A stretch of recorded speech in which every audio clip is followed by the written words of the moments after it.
Breaking news చూస్తున్నాం. రాయచోటి ఉగ్రవాదుల దర్యాప్తులో భయంకర నిజాలు ఇప్పుడు బయటకు వస్తున్నాయి. అరెస్ట్ అయిన ఇద్దరు కరుడుగట్టిన అల్ ఉమా ఉగ్రవాదులు యుక్త వయసులో వీళ్ళు ఉగ్రవాదంపై అడుగులు వేశారు. అనేక బాంబు పేలుళ్ల కేసులో ప్రధాన నిందితులుగా ఉన్నారు. 20 ఏళ్లుగా రాయచోటిలోనే మకాం వేశారు. నిందితుల ఇళ్లలో భారీగా పేలుడు పదార్థాలు లభించాయి. 3 నగరాల్లో పేలుళ్లకు భారీ కుట్ర పన్నినట్టుగా సమాచారం. ఉగ్రవాదుల పన్నినటువంటి ఈ కుట్రను భగ్నం చేశారు. వారి అరెస్టుతో పెను ముప్పు తప్పిందనే చెప్పాలి. వీళ్ళిద్దరూ కూడా బ్రదర్స్గా అనుమానిస్తున్నారు. ఉగ్రవాదుల భార్యలకు కూడా 14 రోజుల రిమాండ్ విధించారు.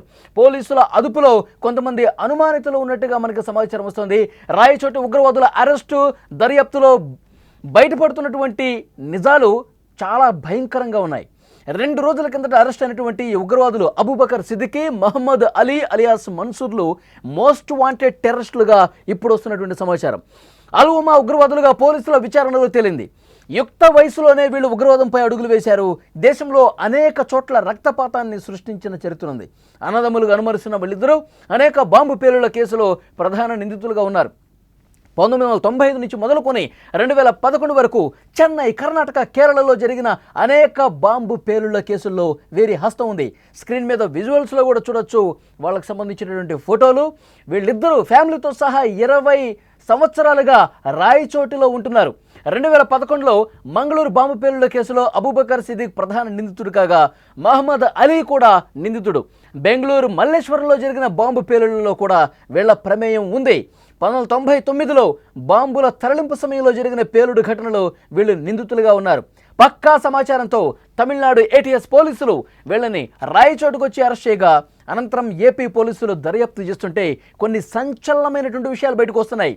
ఆ వివరాలను డీజీపీ కోయ ప్రవీణ్ మీడియాకు కూడా వివరించారు. డీఐజీ కోయ ప్రవీణ్ చాలా స్పష్టంగా వీళ్ళకి సంబంధించినటువంటి సమాచారం పూర్తిగా ఏదైతే దర్యాప్తులో బయటకు వస్తుందో వీళ్ళ చరిత్ర, వీళ్ళు ఏ విధంగా ప్లాన్లు చేస్తున్నారు, వీళ్ళు గతంలో ఎక్కడెక్కడ బాంబు పేలుళ్లకు పాల్పడ్డారు, అసలు వీళ్ళ ఇంట్లో ఎలాంటి సామాన్లు దొరికాయి, బాంబుల తయారీకి ఉపయోగించినటువంటి ఐటమ్స్ ఏం కనిపించాయి, ఇవన్నీ కూడా దర్యాప్తులో బయటకు వస్తుంటే పోలీసులు షాక్ అయిపోతున్నారు. నిజానికి ఒక పెను ప్రమాదం నుంచి తప్పించారని చెప్పాలి.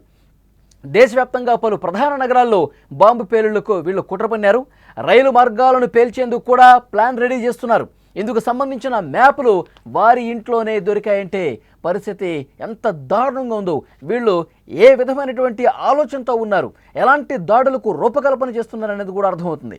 వీరి ఇళ్లలో సోదాలు చేశారు. భారీ ఎత్తున పేలుడు పదార్థాలు కూడా స్వాధీనం చేసుకున్నారు.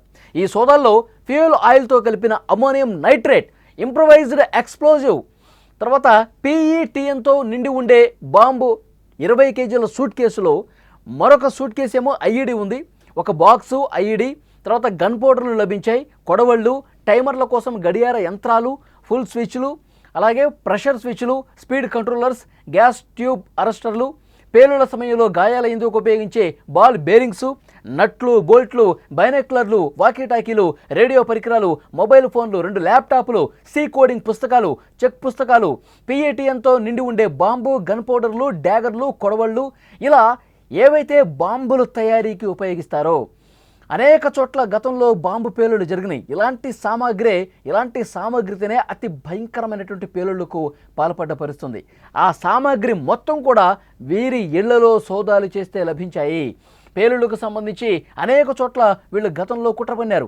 1995 నుంచి ఇప్పటి వరకు అనేక చోట్ల అనేక ప్రధాన నగరాల్లో వీళ్ళు బాంబు పేలుళ్లు పాల్పడిన పరిస్థితుంది. కేరళలో కావచ్చు, బెంగళూరులో కావచ్చు, హైదరాబాద్లో కావచ్చు, ఇలా ప్రధాన నగరాల్లో, ఆయా రాష్ట్రాల్లో ప్రధాన నగరాల్లో బాంబు పేలుళ్లు చేసినటువంటి చరిత్ర వీళ్ళకుంది. వీళ్ళు మోస్ట్ వాంటెడ్ టెర్రరిస్టులుగా ఉన్నారు. కానీ ఏమాత్రం అనుమానం రాకుండా, ఏమాత్రం ఎవరికి చిక్కకుండా వీళ్ళు మారు పేర్లతో కూడా ఆయా ప్రాంతాల్లో నివసిస్తుంటారు. అక్కడ బిజినెస్లు చేస్తూ ఉంటారు. ఎవరికి అనుమానం రాకుండా తమ పని తాము చేసుకుంటున్నట్టు బిజినెస్ చేస్తూ బిల్డప్ ఇస్తారు. ఒకడు ఏం చేస్తాడు, మొత్తం బట్టల వ్యాపారం చేస్తూ ఉంటాడు. అనేక ప్రాంతాల్లో బట్టలు తీసుకుంటూ అమ్ముతూ కాలం గడుపుతూ ఉంటాడు. ఇంకొకతను ఒక చిల్లర దుకాణం పెట్టుకుంటాడు. అంటే అక్కడ స్థానిక ప్రజానీకంతో మమేకమైపోయి సంవత్సరాలు ఎవరికి అనుమానం రాకుండా వాళ్ళ పనులు వాళ్ళు చేసుకుంటున్నట్టు కనిపిస్తూ అంతర్గతంగా ఏం చేస్తున్నారు, ఇంట్లో ఉండి ఈ విధమైనటువంటి పేలుళ్లకు సంబంధించినటువంటి పరికరాలన్నీ సిద్ధం చేసుకోవటం, పేలుళ్ళు ఎక్కడ చేయాలి, ఏ సమయంలో చేయాలి, ఏ నగరంలో చేయాలి, ఇవన్నీ కూడా పైనుంచి వాళ్ళకి డైరెక్షన్ వస్తూ ఉంటుంది. అది పాకిస్తాన్ నుంచి రావచ్చు, దుబాయ్ నుంచి రావచ్చు, ఆఫ్ఘనిస్తాన్ నుంచి రావచ్చు. సో ఉగ్రవాదాన్ని ప్రేరేపించేటువంటి శక్తులు బయట నుంచి వీళ్ళకి డైరెక్షన్ ఇస్తూ ఉంటారు. దానికి అనుగుణంగా వీళ్ళు ఈ విధమైనటువంటి బాంబు పేలుళ్ల తయారీ, ఈ బాంబులు ఒకవైపు తయారు చేస్తూ ఏ ఏ సిటీస్లో ఎట్లా బాంబు పేలుళ్లు చేయాలి, జనాలు రద్దీగా ఉండే ప్రాంతాలేంటి, ఇవన్నీ కూడా ముందుగా ఒక భారీ ప్లాన్తో వీళ్ళు పేలుళ్లకు పాల్పడుతున్నట్టుగా సమాచారం వస్తుంది. స్క్రీన్లో విజువల్స్ మీరు చూస్తూ ఉన్నారు. గతంలో ఏవైతే బాంబు పేలుళ్లకు సంబంధించి వాళ్ళ అరెస్టులు జరిగాయో, బాంబు పేలుళ్లకు ఎలాంటి పరికరాలు ఉపయోగించారో అవన్నీ కూడా స్వాధీనపరుచుకుని పూర్తి స్థాయిలో దర్యాప్తు చేస్తున్నటువంటి పరిస్థితి ఉంది.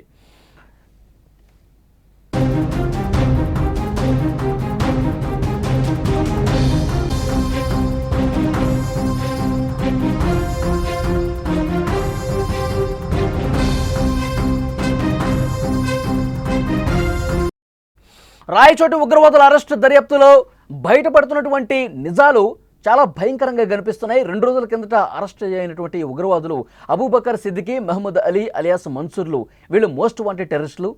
ఇద్దరు కూడా అల్ ఉమా ఉగ్రవాదులుగా పోలీసుల విచారణలో తెలిసింది. యుక్త వయసులోనే వీళ్ళు ఉగ్రవాదం వైపు అడుగులు వేసి దేశంలో అనేక చోట్ల రక్తపాతాన్ని సృష్టించారు. అనేక బాంబు పేలుళ్ల కేసుల్లో ప్రధాన నిందితులుగా ఉన్నారు. ఒకసారి లిస్టు మొత్తం నేను చెప్తాను. 1995 నుంచి 2011 వరకు చెన్నై, కర్ణాటక, కేరళలో అనేక బాంబు పేలుళ్లకు పాల్పడ్డారు. బీజేపీ అగ్రనేత ఎల్కే అద్వానీ రథయాత్ర సందర్భంగా మదురైలో జరిగిన బాంబు పేలుడు కావచ్చు, ఎగ్మూర్లో పేలుడు వంటి అనేకమైన ముఖ్య కేసుల్లో వీళ్ళు నిందితులుగా ఉన్నారు. 2011లో మంగళూరు బాంబు పేలుళ్ల కేసులో అబూబకర్ సిద్దికి ప్రధాన నిందితుడు, మెహమ్మద్ అలీ కూడా అందులో ఉన్నాడు. బెంగళూరు మల్లేశ్వరంలో ఒక బాంబు పేలుడు మీకు గుర్తుండే ఉంటుంది, దాంట్లో కూడా వీళ్ళ ప్రమేయం ఉంది. 99లో బాంబుల తరలింపు సమయంలో జరిగిన పేలుడు సమయం కూడా మనకి గుర్తుంది, అక్కడ కూడా వీళ్ళు నిందితులుగా ఉన్నారు. పక్కా సమాచారంతో తమిళనాడు ఇంటెలిజెన్స్ బ్యూరో అధికారులు రాయచోటికి వచ్చి వీళ్ళని అరెస్ట్ చేశారు. ఆ తర్వాత వీళ్ళు అరెస్ట్ అయిన తర్వాత రాయచోటి మొత్తం కూడా ఉలిక్కిపడింది. ఇన్ని రోజులు మనం ఉగ్రవాదులతో సహవాసం చేశామా, ఇన్ని రోజులు మన చుట్టుపక్కల ఉంటూ మనతోనే టైం స్పెండ్ చేస్తూ వీళ్ళు ఉగ్రవాదుల, వీళ్ళంత భయంకరమైనటువంటి మనస్తత్వం కలిగి ఉన్నవాళ్ళ, ఈ విధంగా బాంబు పేలుళ్ళ చరిత్ర వీళ్ళకుందా, వీళ్ళు ఇంత మంచిగా నటించారా అంటూ వాళ్ళు షాక్ అయిపోతున్నారు. రాయచోటులో వాళ్లతో సంబంధం ఉన్నటువంటి ప్రజానీకం. దేశవ్యాప్తంగా పలు ప్రధాన నగరాల్లో బాంబు పేలుళ్లకు అనేకసార్లు కుట్రలు పన్నారు. రైలు మార్గాలను పేల్చేశారు. ఇందుకు సంబంధించిన మ్యాపులు వారింట్లో దొరికాయి. 3 ప్రధాన నగరాలకు సంబంధించిన మ్యాపులు వాళ్ళ దగ్గర పెట్టుకుని పేలుళ్లకు సంబంధించినటువంటి పరికరాలు సమకూర్చుకుని, బాంబు తయారీకి ఎలాంటి పరికరాలు అవసరమో, ఎలాంటి రసాయనాలు అవసరమో అవన్నీ కూడా దగ్గర పెట్టుకుని ఇంట్లో ఒక మూలన జాగ్రత్తగా స్టోర్ చేస్తూ ఉన్నారంటే సరైనటువంటి సమయం చూసి పేలుళ్ళు చేద్దామని చెప్పి ఉద్దేశం వాళ్ళలో కనిపిస్తోంది. ఉగ్రవాద సాహిత్యం వాళ్ళ దగ్గర దొరికింది. అనేక బాంబు తయారీ పరికరాలు వాళ్ళ దగ్గర దొరికాయి. తర్వాత బాంబుల్లో ఉపయోగించేటువంటి ముడి పదార్థాలు వాళ్ళ దొరికాయి. తర్వాత కొడవళ్ళు కావచ్చు, పదునైన ఆయుధాలు కనిపించాయి, గన్లు కనిపించాయి. వీటన్నింటికి సంబంధించి పూర్తిగా పోలీసులు స్వాధీనపరుచుకున్నారు. యాంటీ టెర్రరిస్ట్ స్క్వాడ్, అనేక ఏజెన్సీలు కలిసి దీని మీద దర్యాప్తు చేస్తున్నటువంటి పరిస్థితుంది. వాళ్ళ ఫోటోలు కూడా మీరు స్క్రీన్ మీద చూస్తూ ఉన్నారు. ఎంత భయంకరమైనటువంటి కుట్రకు పాల్పడ్డారన్నది కూడా ఇప్పుడు అర్థమవుతోంది. వీళ్ళ చరిత్ర మొత్తం ఒక్కసారి బయటకు తీస్తే గత 20 సంవత్సరాలుగా వీళ్ళు ఈ బాంబు పేలుళ్లలో నిమగ్నమై ఉన్నారు. ఉగ్రవాదం వైపు యుక్త వయసులోనే అడుగులు వేసి దేశంలో అనేక చోట్ల బాంబు పేలుళ్లు చేస్తూ పేర్లు మార్చుకుంటూ అనేక రాష్ట్రాల్లో మకాం వేసి ఎవ్వరికీ అనుమానం లేకుండా పేర్లు మార్చుకుంటూ ఇంట్లో వీళ్ళు బాంబు తయారీకి, ఉగ్రవాదం వైపు ఏ విధంగా ఎక్కడెక్కడ పేలుడు జరగాలని చెప్పి వ్యూహ రచన చేస్తూ ఉన్నారంటే వీళ్ళ మైండ్ సెట్ ఎంత దారుణంగా కలుషితం అయిపోయింది. ఉగ్రవాదం వైపు మళ్ళీ మన దేశంలో ఉంటూ, మన దేశ గాలి పీలుస్తూ, మన దేశ తిండి తింటూ, మన దేశం మీద వాళ్ళు జీవిస్తూ ఈ విధంగా మన దేశ పౌరుల్ని పొట్టన పెట్టుకుంటున్నారు. అనేక కేసులు వీళ్ళ మీద ఉన్నాయి. పోలీసులు కూడా చాలాసార్లు ఇన్వెస్టిగేట్ చేసి వీళ్ళు దొరకపోయేసరికి వదిలేశారు. చాలా సందర్భాల్లో అనేక బాంబు పేలుళ్ల కేసులకు పాల్పడి కూడా వీళ్ళు సురక్షితంగా బయట ఏ విధంగా తిరగలుగుతున్నారు, వీళ్ళు అసలు ఏం చేస్తున్నారు, పోలీసులకు ఇంటెలిజెన్స్ కూడా పట్టుబడకుండా ఏ విధంగా వీళ్ళు కాలం గడుపుతున్నారు దేశం మొత్తం తిరుగుతూ. అంటే ఒకటే కనిపిస్తోంది ఏంటంటే అనేక చోట్ల అనేక రాష్ట్రాల్లో వీళ్ళు మకాం వేశారు. ఒక చోట పేలుళ్ళు చేస్తే మొత్తం 4-5 రాష్ట్రాలు అవతలకి వెళ్ళిపోతారు. అక్కడ వేరే బిజినెస్లు పెట్టుకుంటూ వాళ్ళ ఫ్యామిలీ వెళ్ళిపోయి మేము ఇక్కడి స్థానికులం అని చెప్పి నమ్మించే విధంగా అక్కడ స్థానికులతో పూర్తిగా ఒక్కటైపోతారన్నమాట. వాళ్ళు అక్కడ స్థానికంగా వ్యాపారాలు చేసుకుంటూ ఉంటారు. అరే వీళ్ళు చాలా బాగా వ్యాపారం చేసుకుంటున్నారు, ఎక్కడి నుంచి వచ్చారో అని చెప్పి అనుకుంటున్నారు. కానీ వీళ్ళు ఉగ్రవాద మనస్తత్వం ఉంది, వీళ్ళు ఉగ్రవాదులుగా మారి వీళ్ళు బాంబు పేలుళ్ళు చేసినటువంటి చరిత్ర ఉందని చెప్పి ఎవ్వరికీ అనుమానం రాదు. అంత బాగా నటిస్తారనమాట. సో తమిళనాడు నుంచి వచ్చినటువంటి అధికారులు పక్కా ప్లాన్తో పూర్తి ఆధారాలతో వీళ్ళని పట్టుకున్నటువంటి పరిస్థితి ఉంది. రాయచోటి ఒక్కసారిగా ఉలిక్కిపడ్డ పరిస్థితి. ప్రస్తుతం ఇన్వెస్టిగేట్ చేస్తూ ఉన్నారు, వీళ్ళ చరిత్ర మొత్తం బయటకు తీస్తూ ఉన్నారు. ఇంకొక ముఖ్యమైనటువంటి విషయం ఏంటంటే 200 మంది ఉగ్రవాదుల్ని వీళ్ళు తయారు చేశారు.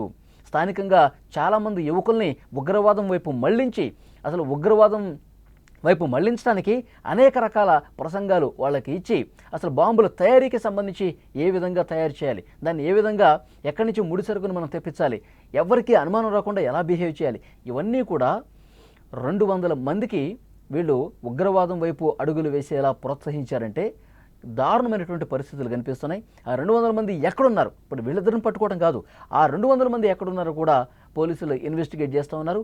వీరి భార్యలను కూడా ఇప్పుడు రిమాండ్కి పంపించిన పరిస్థితుంది.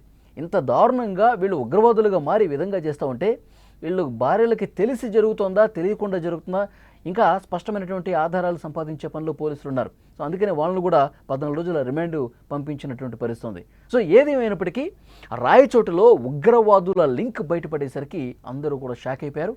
ఎందుకంటే వీళ్ళని కానీ పట్టుబడకుండా ఉండుంటే ఆల్రెడీ బాంబులకు సంబంధించినటువంటి ఆ పరికరాలు ఇంట్లో లభించాయి కాబట్టి చాలా సమీప భవిష్యత్తులోనే 1 నెల 2 నెలల్లోనే అతిపెద్ద బాంబు పేలుళ్లకు దేశంలో కుట్ర పన్నారు అన్నది ఇప్పుడు అందరికీ అర్థమైనటువంటి విషయం.